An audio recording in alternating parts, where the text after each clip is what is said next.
We'll find out what Steve's speech was about. We're also going to find out what the president's speech is going to be about on Tuesday night as he gives his State of the Union address. Will he make it very similar to last year's? A lot of the themes sound very similar when you talk about income inequality, when you talk about immigration, when you talk about minimum wage. Last year he wanted to do background checks on when it comes to guns. Wait. Nothing really got done. Right, he said that stuff, but they're broken promises. Sure, empty checklist right there, a bunch of boxes to be checked off, and certainly that's why ABC's Jonathan Karl had some questions for Press Secretary Jay Carney when it came to what is going to come of this White House. Take a listen. So if you look at last year's State of the Union address, the president made some specific promises, raise the minimum wage, immigration reform, background checks for gun purchases. None of that happened. Isn't this year only going to be harder? Those were calls for action that involved Congress. The president's very disappointed that the Senate failed to heed the will of the vast majority of the American people when it came to expanding background checks. On immigration reform, we're actually optimistic that 2014 will be the year that Congress delivers.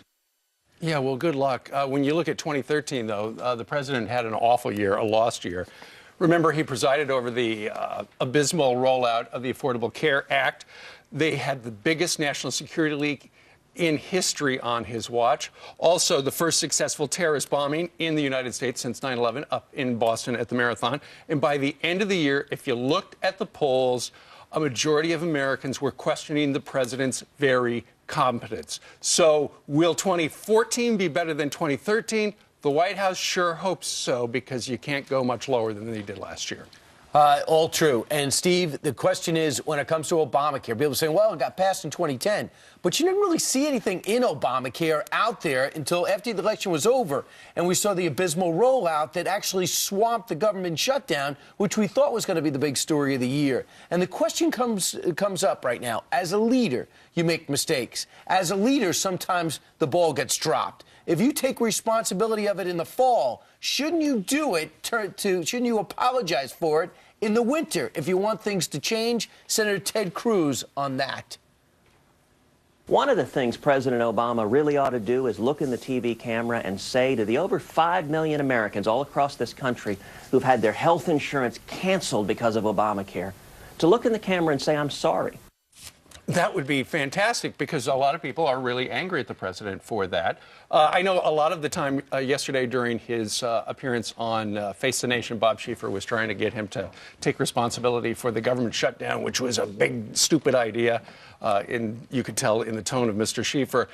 Ted Cruz wouldn't buy it. But it would, if the president took Ted Cruz's advice and apologized for the Affordable Care Act rollout, since it's not really very affordable and a whole bunch of people got thrown off, that would be great. And I think a lot of people would say, you know what, Mr. President, you're right. But you're a big man to take responsibility for that. It would, in fact, be the shortest State of the Union speech. If given the contraction there, I'm sorry, it would be only 2 words. Yeah. Shortest in his 6. And now for some things that are not too short but important, Heather Narrett has some. Just real quick on Ted Cruz, sure. The problem with Ted Cruz pushing back is that John Boehner was on the Tonight Show and said it was Republicans' fault for the shutdown.